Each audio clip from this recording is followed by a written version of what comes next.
Merci à tous d'être ici. Je vais vous présenter un peu l'expérience que j'ai eue dans la mise en place de la plateforme OpenShift sur OVH et tout ce qui a dû être mis en place en termes d'infrastructure et de mécanismes pour répondre aux différents besoins autant du client que des développeurs qui vont utiliser la plateforme. Donc je vais déjà me présenter, voilà, donc Mathieu Dimajo, consultant chez WeScale, cloud builder, amoureux d'infrastructures et d'automatisation et de toutes les problématiques qui peuvent graviter autour de ça, d'où le fait de travailler chez WeScale et d'avoir fait cette mission. Pas de souci. Donc je vais commencer directement en vous présentant un peu le contexte. Donc j'ai mis en place cette plateforme chez Paylib. Paylib qui est une joint venture de plusieurs grandes banques françaises qui se sont associées pour mettre en place une solution donc commune permettant de faciliter et de sécuriser les paiements à destination du grand public en mettant en place des différentes méthodes de paiement entre amis, paiement sans contact avec le téléphone et paiement en ligne. Ces solutions sont déjà présentes chez les ont déjà été mises en place chez les différentes banques. Le but du projet est de mettre en place une application mobile pour faciliter la mise à disposition de ces solutions, faciliter le parcours pour les utilisateurs et avoir un seul point d'entrée pour pouvoir accéder à ces facilités de paiement.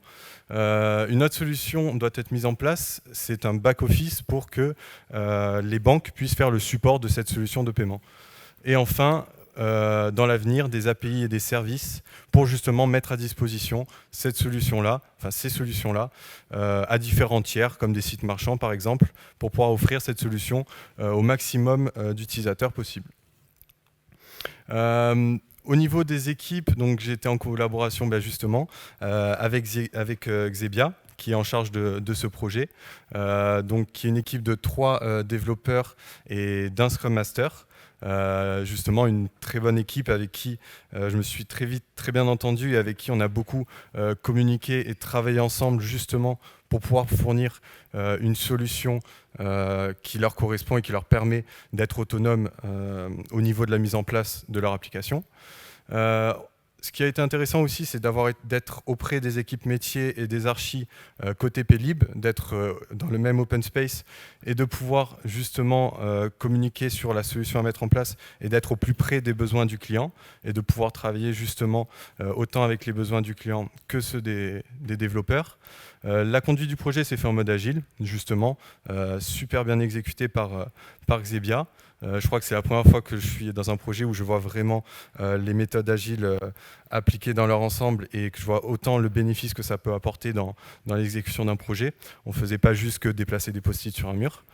Et enfin aussi la collaboration avec Odizo, dont certains sont présents à ce que je vois, ça fait plaisir de vous voir. Et donc avec qui on a essayé de collaborer assez rapidement pour pouvoir les intégrer facilement dans le projet, qu'ils soient autonomes assez rapidement. On a fait la mise en production ensemble et on va même traiter certains sujets qui sont assez liés à ce qu'ils vont avoir à faire et pour pouvoir construire la solution au plus près de leurs besoins aussi. Au niveau des contraintes du projet, donc le choix a été fait par l'équipe Xebia d'avoir une architecture applicative en mode microservice. On a aussi un besoin d'évolutivité très fort. La solution n'est pas encore définie, elle va beaucoup évoluer dans les prochaines années. Le projet est vraiment à ses débuts et on va avoir besoin de pouvoir faire évoluer l'application assez facilement. On a besoin du coup d'un time to market assez court, pouvoir apporter des améliorations, des ajouts à la solution sans avoir besoin d'attendre 3 mois comme ça peut l'être en ce moment, notamment pour leur site web. Et c'est vraiment un point sur lequel ils ont insisté et ça leur apporte vraiment beaucoup.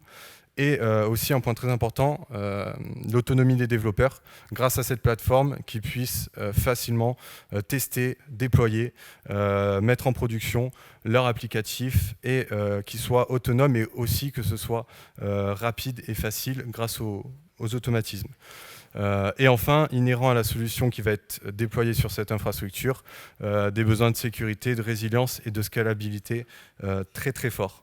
Donc on va voir justement comment on a mis en place tout ça grâce à l'infrastructure qui a été déployée et les mécanismes et automatismes qui ont été mis en place. Donc voilà. Donc c'est ce qu'on va voir là le long de ce talk. Je vais commencer du coup par l'infrastructure.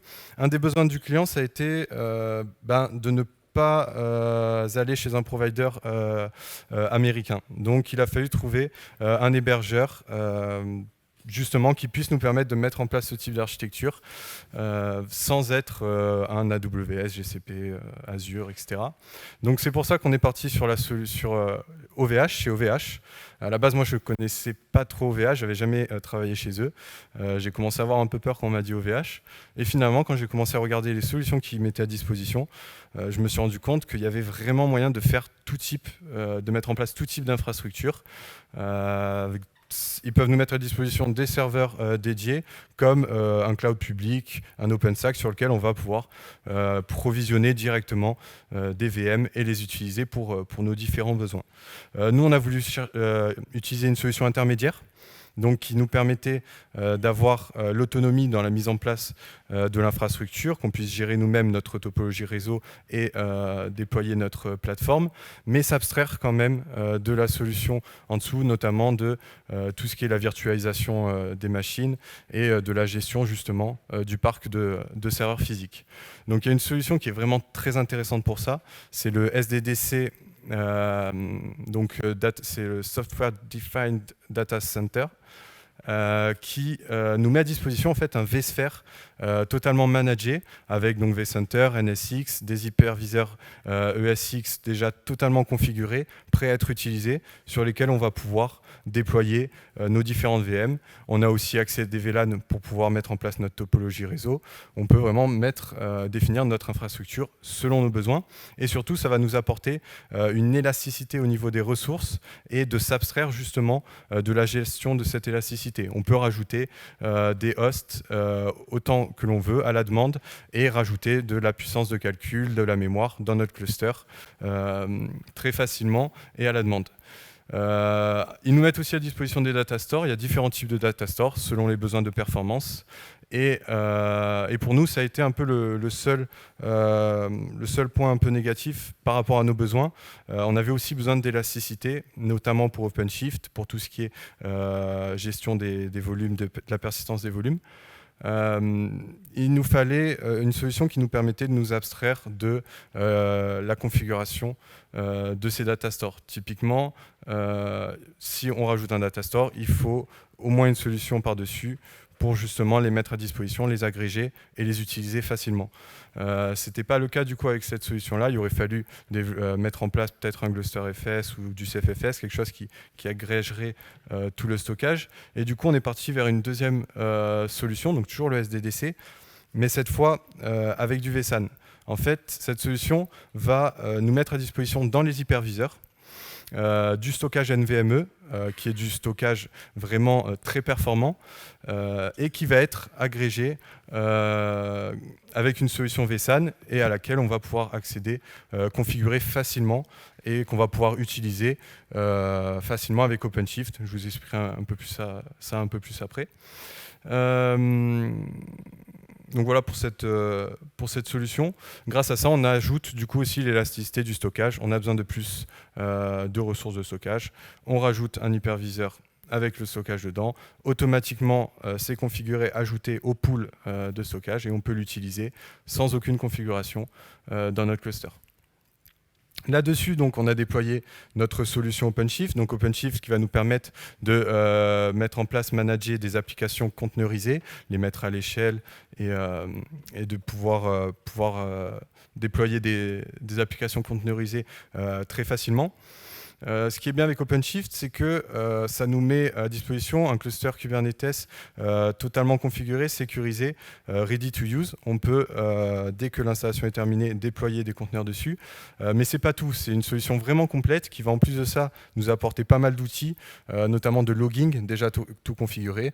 On installe la plateforme, on a déjà notre suite de logging que je vous présenterai plus tard, qui est totalement configuré, une console qui permet de faciliter l'accès et le management des ressources pour les développeurs notamment. Et aussi pas mal d'outils de templating, comme on pourrait le voir Helm par exemple avec du Kubernetes. On a un outil de templating directement intégré dans la solution, donc qu'on verra plus loin. Pareil pour le routing, une solution qui va nous permettre, les ingress, va nous permettre de mettre à disposition à l'extérieur les différents services qui ont été déployés et de manière très très simple et en plus configurable très facilement dans une CI pour automatiser cette partie-là. Donc comme je le disais, ça apporte de la facilité d'utilisation pour les développeurs. Et un autre point très positif, c'est la partie sécurité qu'a mis en place Red Hat pour cette solution-là, notamment en configurant SE Linux pour tous les nœuds du cluster, ce qui va nous permettre de nous abstraire de pas mal de vulnérabilités qui pourraient arriver, et la configuration des airbags par défaut, voilà, pas mal de problématiques de sécurité qui sont déjà prises en compte par la solution. Et en plus de ça, le client avait l'air pas mal rassuré d'avoir le support Red Hat derrière. On ne l'a pas encore vraiment utilisé, on n'a pas forcément eu besoin pour l'instant, mais ça a rassuré le client. Donc on va voir un peu l'architecture qui a été mise en place là-dessus. Voilà un schéma assez global de ce qui a été déployé. Donc on a notre infrastructure VMware fournie par OVH, notre plateforme OpenShift qui a été déployée dessus. La plateforme OpenShift, donc c'est plusieurs types de nœuds en cluster. Donc des nœuds masters qui vont nous permettre de manager vraiment toute la partie, tout notre cluster, toute la mise en place de la conteneurisation avec l'API, le controller manager, le TCD, scheduler, tout ça. On va avoir après les nœuds de type worker et on va pouvoir séparer le type de nœud selon les applications qu'on veut mettre dessus. Typiquement, nous, on a fait le choix de séparer toute la partie un peu infrastructure, donc monitoring, logging et gestion du routage, et la partie déploiement vraiment des services applicatifs, et dont la CI/CD en pré-production. On aurait pu très bien avoir un autre type de nœud spécifique pour la CI/CD ou avoir des nœuds spécifiques par client si jamais on a différents clients sur notre plateforme. On a aussi des HAProxy en frontaux qui eux sont en VM et qui sont en fait le point d'entrée accessible depuis l'extérieur. On a vraiment voulu blinder en termes de sécurité et on a fait en sorte que ce soit les seuls points d'entrée vers la plateforme et que tout le reste de notre cluster soit dans un réseau privé et ne soit pas accessible depuis l'extérieur. En fait, ces HAProxy vont servir de passerelle vers ces HAProxy-là qui, eux, sont managés par OpenShift et nous permettent, comme je vais vous le présenter, d'automatiser la mise à disposition des services. Donc ça, on va le voir un peu plus en détail juste après. Et enfin, on a aussi quelques VM qui nous permettent justement de mettre en place ce cluster et de le faire vivre. C'est donc toute la partie LDAP pour les autorisations, la gestion des utilisateurs de manière centralisée, la partie DNS avec Band9, des instances NAT pour que les machines puissent accéder à l'extérieur tout en étant bien cloisonnées à l'intérieur du réseau privé. Et on a aussi pour la gestion des APKI le Volt, qui a un moteur de PKI très simple à utiliser et qui nous permet, nous, par exemple, de gérer une intermédiate CA, une autorité de certification intermédiaire, pour fournir des certificats aux différents composants de notre plateforme via API, donc c'est super simple d'utilisation. Un bastion éphémère qu'on créera pour administrer la plateforme ou pour la mettre en place, avec Ansible dessus. Et on a aussi un cluster Kafka qui va servir pour tout ce qui est communication entre les différents services. Donc ça va servir justement aux services applicatifs pour être découplés et pour pouvoir communiquer entre eux. Donc on va voir un peu l'automatisation qui a été mise en place. On a voulu vraiment faire en sorte que toute la plateforme soit automatisée de bout en bout. C'est vraiment une crainte que j'ai eue en allant donc, sur cette solution vSphere. J'avais un peu peur des possibilités d'automatisation, alors que c'était vraiment une ambition de pouvoir recréer l'infrastructure selon le besoin, de pouvoir la tester, faire des tests de reproductibilité et surtout en cas de catastrophe, de pouvoir remonter la plateforme. Et finalement, il s'avère qu'avec Ansible, on a vraiment tous les outils en main pour pouvoir automatiser toute cette partie-là. Que ce soit la configuration de vSphere, le provisioning de VM sur nos hyperviseurs, la configuration des VM, donc ça, tout à fait normal. On a aussi, grâce à Ansible, pu automatiser toute l'installation du cluster OpenShift. Là, c'est Red Hat qui nous fournit un playbook vraiment prêt à être utilisé. totalement customisable. On va pouvoir sélectionner les fonctionnalités dont on a besoin, celles dont on n'a pas besoin. Et ça va vraiment de bout en bout nous installer notre cluster OpenShift. À la fin de l'installation, il est déjà utilisable. Donc nous, on a quand même rajouté de la configuration supplémentaire par rapport à nos besoins. Donc on va pouvoir aussi plugger un storage class sur nos data store vSphere. Donc ça va nous permettre d'automatiser aussi le provisionnement des disques. On va configurer cette partie-là, on va lui donner le point d'entrée pour notre stockage.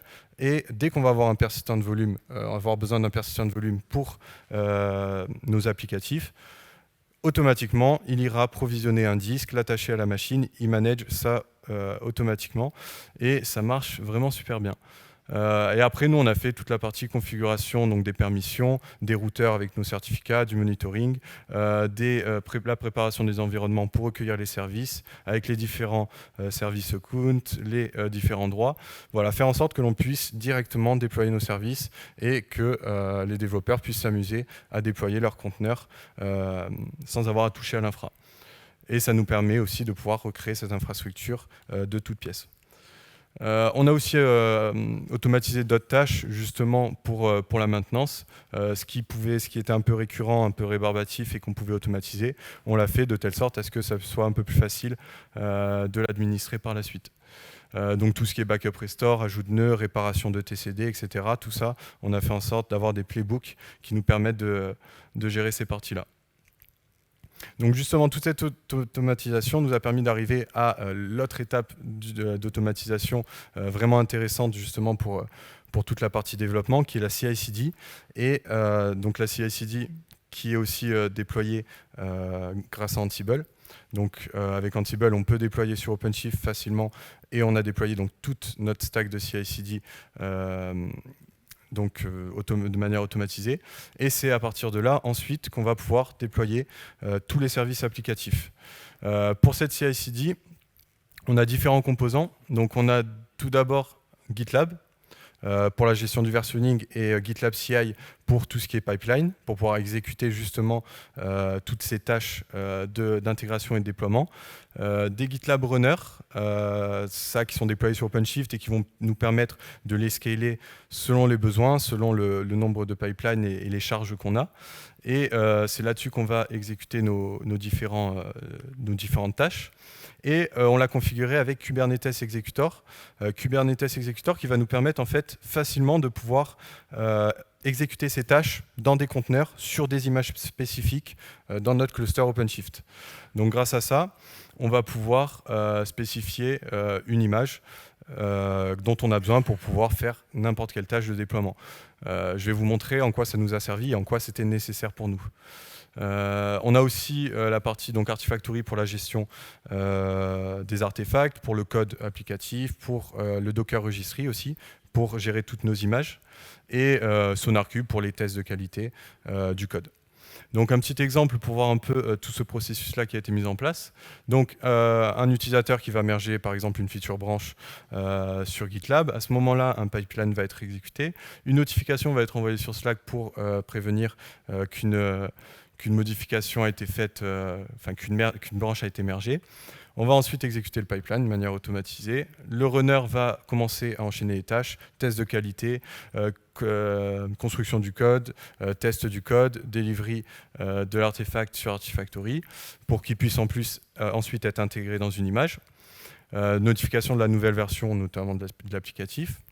Ensuite, on va pouvoir builder l'image à partir de ce code applicatif et c'est là où la solution Kubernetes Executor va nous permettre, va nous être utile. En fait, pour pouvoir construire une image, on a plusieurs types de solutions. Il y a notamment la solution Docker in Docker, qui peut être pas mal utilisée, mais qui pose quelques problèmes de sécurité, notamment parce qu'on doit donner des privilèges à notre conteneur pour qu'il puisse exécuter la construction de l'image. Nous, on a trouvé une solution, justement en collaboration avec les développeurs, qui s'appelle Canico, et qui va nous permettre en fait, de construire nos images Docker sans avoir besoin de donner des privilèges à notre conteneur et de pouvoir justement construire des images Docker à l'intérieur d'un cluster Kubernetes, à l'intérieur d'un conteneur. Et ça se fait du coup via une image. Donc c'est grâce au Kubernetes Executor qu'on va pouvoir lancer notre image Canico et toute notre tâche, donc tout le script ci-dessous, sera exécuté directement dans ce conteneur et nous permettra d'avoir accès du coup à cette solution et de pouvoir exécuter cette tâche sur cette image. On peut mettre n'importe quelle image de manière, donc toute image customisée peut être instanciée de cette façon-là et on peut exécuter n'importe quel code dessus. Donc voilà, donc ça nous a permis notamment de faire ça avec Canico, mais ça nous permet aussi après de pouvoir exécuter les templates de déploiement avec des images notamment qui intègrent les clients OpenShift et de manière assez simple et unitaire. Donc voilà, on déploie donc le Kubernetes Executor pour cette tâche va déployer l'image sur notre cluster, l'image Canico qui va venir récupérer l'application, construire l'image et pousser la nouvelle version de l'image avec l'application sur notre Artifactory. Après, il ne restera plus qu'à faire le déploiement de cette image dans notre cluster. Là aussi, automatisé grâce à un des outils offerts par OpenShift, donc, que sont les templates. Donc c'est un peu comme ce que pourrait fournir Helm, comme je le disais. On va pouvoir définir des objets que l'on souhaite instancier. Donc typiquement le deployment config où on donne l'image que l'on veut déployer, le nombre de réplicas, les health checks si jamais on en a. On va pouvoir configurer tout ça, les services pour mettre à disposition justement ces pods-là, et aussi les routes dont je vous parlais tout à l'heure, qui vont nous permettre de mettre à disposition notre service à l'extérieur, aux utilisateurs. Je reviens un peu plus sur cette partie-là juste après. Et du coup, on va pouvoir paramétrer tout ça et faire en sorte que ça s'inscrive dans notre CI assez facilement et surtout que les développeurs puissent manipuler ça très facilement et que ce soit automatisé de bout en bout. Donc, à ce moment-là, après avoir exécuté ce template, il vient récupérer l'image, il déploie les pods, donc il met en place le deployment, et il crée le service et la route. Donc à ce moment-là, on a notre déploiement, on a notre service qui est prêt à être utilisé, qui est accessible depuis l'intérieur. Maintenant, donc voilà, notification au Slack. Et maintenant, on veut que ça soit mis à disposition à l'extérieur. C'est là où OpenShift est aussi intéressant, c'est pour cette partie-là, la façon dont les ingress sont construits. On va avoir donc nos achats proxy. Donc, nous, on a un provider Cloudflare qui va faire du load balancing DNS sur tout ce qui est en dessous d'un certain domaine, donc par exemple étoile.domaine.fr. Toutes ces URL sont redirigées vers nos achats proxy en fronto et on a un forward TCP tout simple vers les achats proxy gérés en interne dans OpenShift, vers les conteneurs achats proxy. Et ceux-ci, en fait, sont configurés grâce aux routes qu'on aura définies dans nos templates, qu'on aura déployées. Et ces routes sont prises pour générer une configuration et cette configuration est automatiquement rechargée sans aucune coupure de service dans nos achats proxy. C'est ça qui va nous permettre du coup d'avoir toutes nos URL bien redirigées vers nos services selon nos besoins. Voilà comment est définie une route. On va pouvoir donc définir une URL. Dire vers quel service on veut rediriger cette URL et préciser pas mal de paramètres comme si on configurait un achat proxy à la main. On va pouvoir du coup lui dire si on veut faire la terminaison SSL sur l'achat proxy, si on veut rechiffrer vers nos services, si on veut mettre des poids spécifiques sur nos différents services pour envoyer un certain nombre de requêtes par exemple sur une nouvelle version et d'autres sur une autre version pour pouvoir faire ce type de déploiement. On va pouvoir aussi gérer tout ce qui est rate limit, whitelist d'IP, on va pouvoir choisir des algorithmes différents de load balancing, on va pouvoir vraiment configurer très finement tout ça. Et donc un exemple, donc là notre CI vient de déployer nos pods, notre service, vient de créer la route. Automatiquement, OpenShift va générer la configuration, va la recharger dans les achats proxy vont recharger cette configuration. Automatiquement, sans avoir rien à faire, à la suite de notre CI, on aura bien notre service qui sera accessible à l'extérieur selon les paramètres qui ont été définis. Donc sans avoir aucune action manuelle à faire. Donc voilà pour la partie CI. Donc ça, je me suis rendu compte que les développeurs ont été très vite autonomes avec tout ça et qu'il n'y a pas eu vraiment de difficultés pour la prise en main et qu'ils ont pu déployer pas mal de services depuis sans avoir une seule fois à me consulter et Et ça a plutôt bien marché cette partie-là. Après, une autre partie intéressante, c'est la partie monitoring logging. Donc on est parti sur une solution type Prometheus Grafana. Prometheus qui est très intéressant pour la collecte des métriques. En fait, ce qui est bien, c'est que Prometheus va permettre de se plugger absolument à tout type d'outils.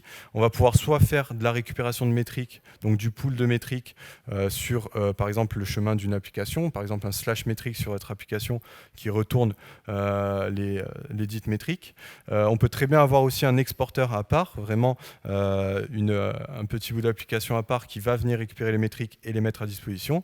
On peut aussi avoir des comportements un peu plus complexes et typiquement, ces exporteurs il y a pas mal d'exporteurs qui sont mis à disposition par la communauté. Typiquement, là, pour l'infrastructure, j'ai pu récupérer les métriques de tous les outils mis en place sans avoir besoin de créer un seul exporteur.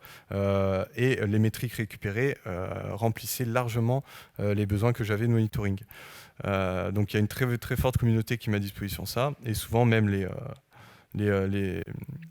les solutions elles-mêmes mettent en place ce type d'exporteur. Et là, typiquement, notre exporteur OpenShift nous permet aussi de pouvoir dynamiquement décider quel service nous allons monitorer. Donc, typiquement, en mettant une annotation dans notre service, donc dans le template de déploiement de notre service, avec cette annotation, on va pouvoir dire à Prometheus de venir récupérer les métriques sur ce service-là, suivant une certaine logique.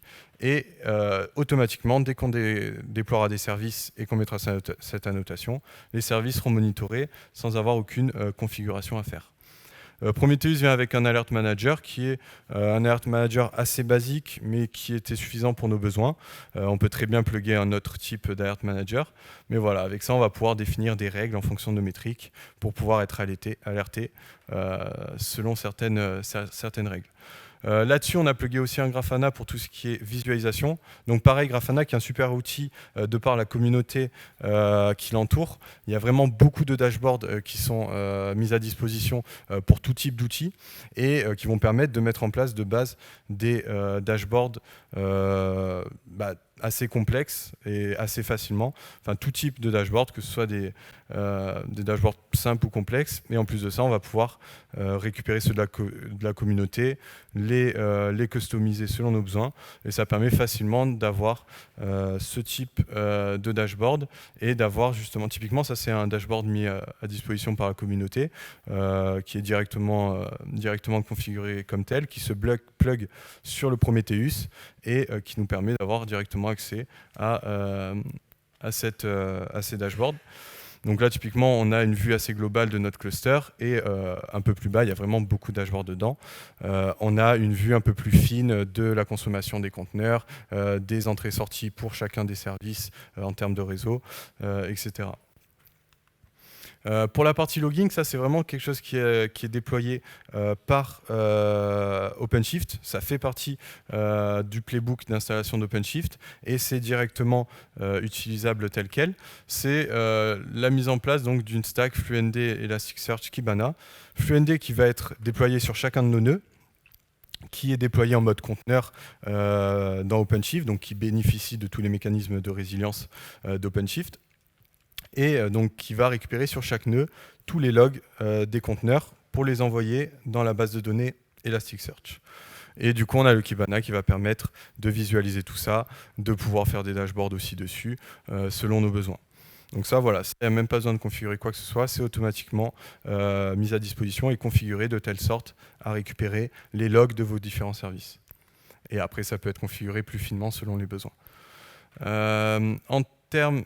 Ah oui, un dernier point, la partie monitoring peut être aussi déployée via le playbook d'OpenShift. Cependant, cette stack de monitoring n'est absolument pas customisable.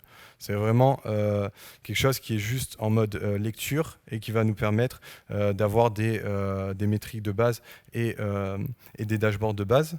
Et c'est pour ça que nous, on est venu vraiment mettre en place cette stack par nous-mêmes, parce que celle qui est déployée par OpenShift voilà, ne permet pas de paramétrage. Par contre, la stack de logging est vraiment parfaite et nous permet d'avoir d'avoir accès à absolument tout ce qu'on veut en termes de log, et on peut enrichir si jamais on a plus de besoins. Un autre point encore très important pour le service qui a été déployé, c'est la résilience. Et là, on a utilisé pas mal de mécanismes d'un peu tout, enfin de plusieurs à plusieurs niveaux, que ce soit au niveau d'OpenShift, de VMware, d'OVH. Et du coup, on va voir un peu tout ça, comment ça a été construit. Donc déjà, notre plateforme OpenShift, elle a été déployée sur plusieurs hyperviseurs, sur plusieurs machines différentes. VMware nous permet de mettre en place des règles d'anti-affinité de telle sorte à ce que chaque type de nœud soit bien sur des hyperviseurs différents. En plus de ça, on bénéficie des mécanismes d'OpenShift qui vont nous permettre de répartir aussi nos services, nos conteneurs sur ces différents nœuds, pareil avec des règles d'anti-affinité. Et on va aussi avoir des mécanismes d'auto-scaling pour pouvoir répondre à la charge et ne pas avoir de problème, même en cas de montée de charge.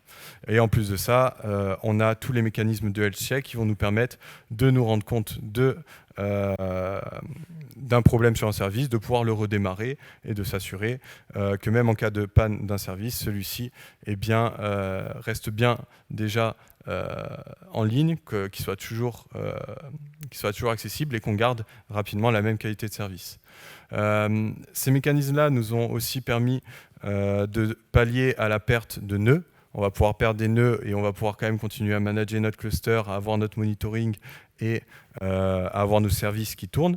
Donc on n'aura aucune coupure de service et les pods, les conteneurs qui étaient présents sur ce nœud défectueux seront migrés sur d'autres nœuds et on retrouvera une qualité de service initiale.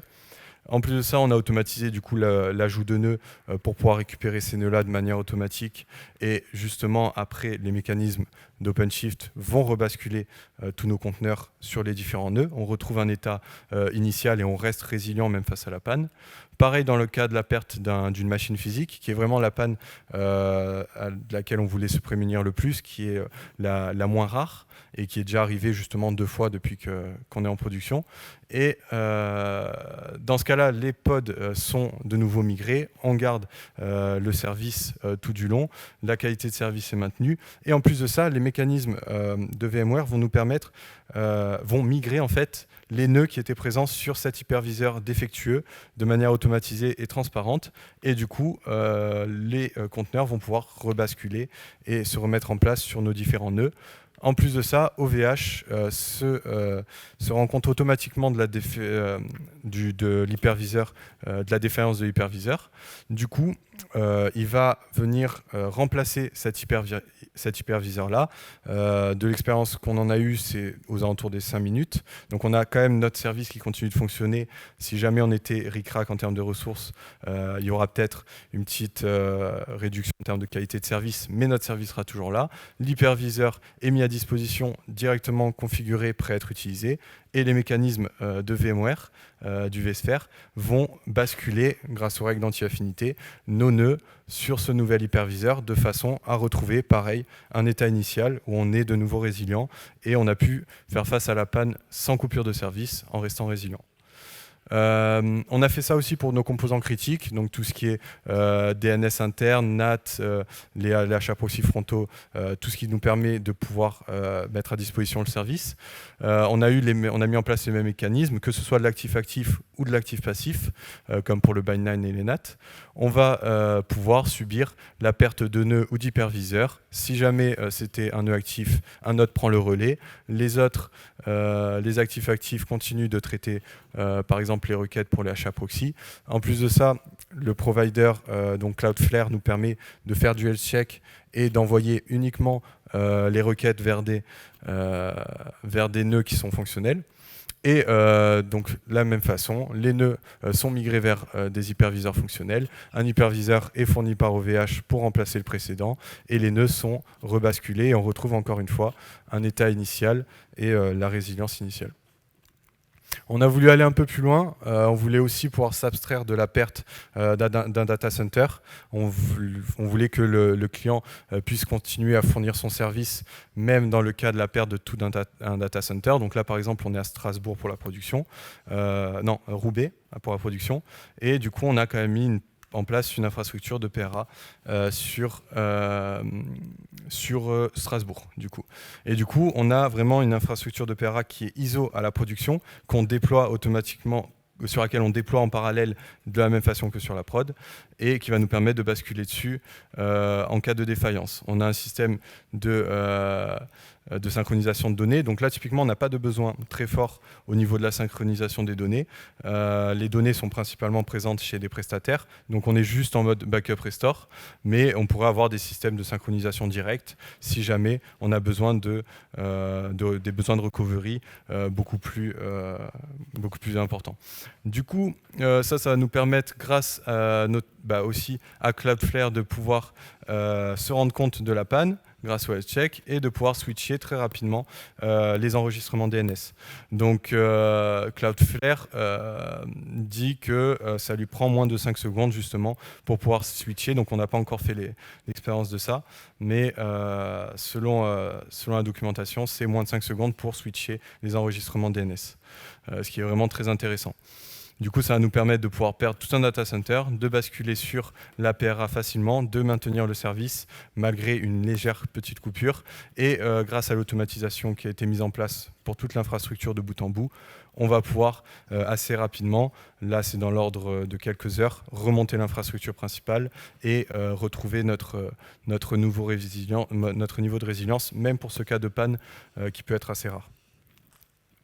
Et dernier point, comme disait ma prof d'anglais, last, mais surtout pas not least, ça veut rien dire, la sécurité. On a voulu blinder à plusieurs niveaux la sécurité, histoire de faire en sorte que même si une barrière tombe, il y ait toujours une barrière derrière qui puisse prendre le relais. Donc déjà au niveau réseau, système, donc faire en sorte que tout soit cloisonné au maximum. Tout est dans des réseaux privés. Absolument rien n'est accessible depuis Internet à part les HA proxy, les NAT et le bastion, qui lui est éphémère. Les HA proxy, donc tout est firewallé, que ce soit les machines à l'intérieur ou les machines accessibles depuis l'extérieur. Uniquement les ports nécessaires au fonctionnement du service sont ouverts. Pour les HA proxy, ce sera port par exemple 80-443. Tout le reste est totalement fermé. Pour les NAT, on accepte uniquement les connexions venant de l'intérieur et on ne laisse pas passer tout ce qui vient de l'extérieur, à part les connexions qui ont été initiées depuis le réseau privé. Le bastion est la seule machine accessible depuis l'extérieur en SSH. On ne peut absolument pas accéder au HA proxy sans passer par le réseau interne. Et en plus de ça, le SSH se fait uniquement via clé privée et absolument pas par password. On a aussi un VPN qui va nous permettre d'accéder depuis l'extérieur aux outils d'administration, mais faire en sorte que ces outils ne soient pas accessibles depuis le réseau Internet.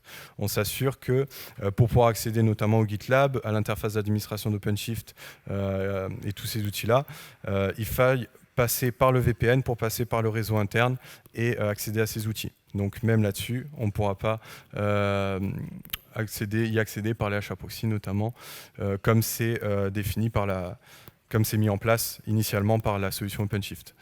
Ensuite de ça, donc bastion éphémère, on le met en place uniquement selon le besoin. Et aussi le chiffrement des disques, ça c'est aussi quelque chose qui est fourni par OVH, par VMware, et qui va nous permettre de chiffrer les disques au repos et de s'assurer que nos données sont bien chiffrées, même si on nous dérobe les disques dans le data center. Et bien sûr, comme je disais, la configuration de ce Linux par OpenShift, on a pu se rendre compte récemment que pour pas mal de défaillances, c'est un bon bénéfice d'avoir ce Linux configuré sur les machines, et c'est surtout sympa de ne pas avoir à le faire soi-même. Vraiment sympa. Il y a aussi les communications qu'on a voulu vraiment chiffrer blinder au maximum. Donc chiffrement, vraiment, que ce soit les utilisateurs qui accèdent à nos services, ça se fait de manière chiffrée. Que ce soit les composants qui communiquent entre eux, pareil, de manière chiffrée. C'est pour ça qu'on est parti sur la solution Istio. C'est pour pouvoir aussi chiffrer les communications entre les différents conteneurs. Et du coup, voilà, avoir un chiffrement autant de l'extérieur qu'à l'intérieur. Et bien sûr, l'authentification par certificat des différents composants qui communiquent entre eux, notamment tous les composants OpenShift, chose qui est configurée par OpenShift. Toute cette partie-là, donc authentification certificat, est configurée par OpenShift. Et après, tout ce qui est permission aussi, que ce soit pour les utilisateurs ou pour les pods eux-mêmes ou pour l'infrastructure, blinder, donc faire en sorte que seules les permissions nécessaires soient données. Donc typiquement, mise en place des airbags. On a plugué les airbags au LDAP et on a fait en sorte que on puisse directement gérer les groupes, les rôles qui sont affectés aux personnes en définissant les groupes dans notre LDAP. Donc tout ça est automatisé donc, via Ansible. Les credentials ne sont jamais en clair, de bout en bout.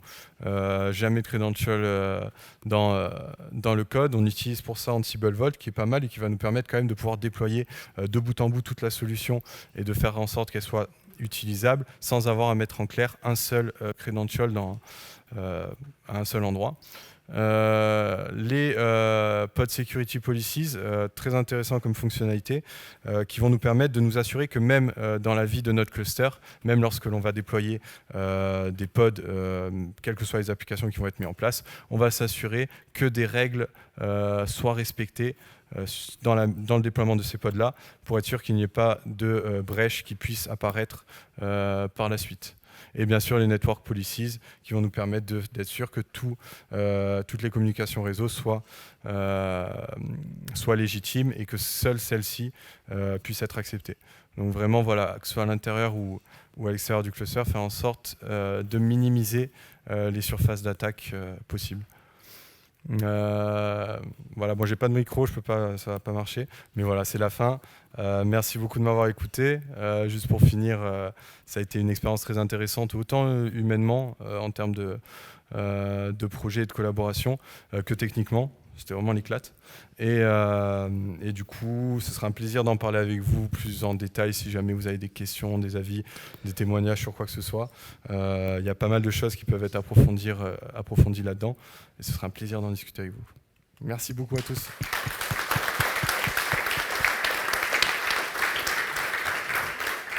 On a 2 minutes pour les questions. Est-ce qu'il y en a? Oh ouais, 2 minutes.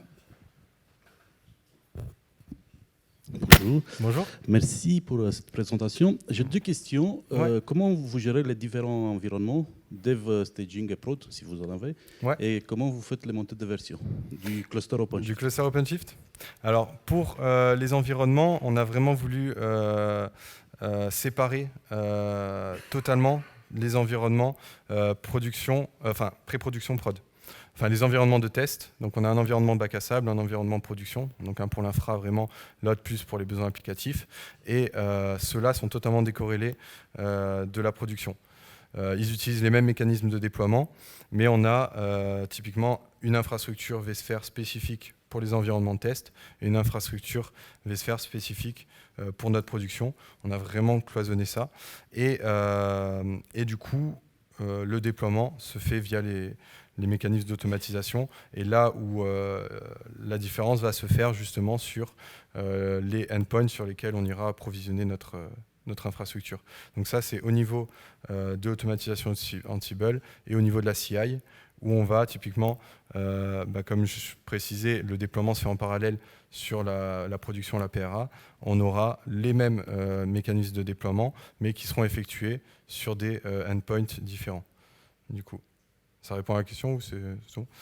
Et on aurait pu, par exemple, avoir un seul OpenShift avec différents environnements. On aurait pu avoir plusieurs OpenShift dans un même environnement vSphere. Mais voilà, nous, on a vraiment cloisonné ça. Et on a des OpenShift ISO, mais dans des environnements séparés. La production? En nombre de nœuds, là, pour l'instant, on en a une dizaine. Pour l'instant, elle n'est pas encore beaucoup utilisée. La production, on a 3 hyperviseurs 256 Go et avec une vingtaine de CPU pour chaque hyperviseur.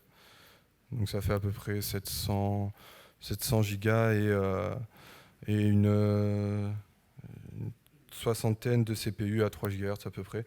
Et ça nous permet largement de faire tourner à la fois la plateforme et les VM, mais pour l'instant on n'a pas beaucoup de charge dessus.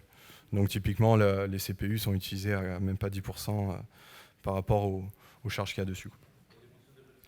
Et du coup, les montées de version, pour l'instant, enfin, de celles qu'on a fait jusque-là, c'est recréer un cluster, mettre à jour le repo d'installation OpenShift et installer un cluster et du coup rejouer les mécanismes d'automatisation qui nous redéploient toute la plateforme telle qu'elle était sur l'ancien cluster.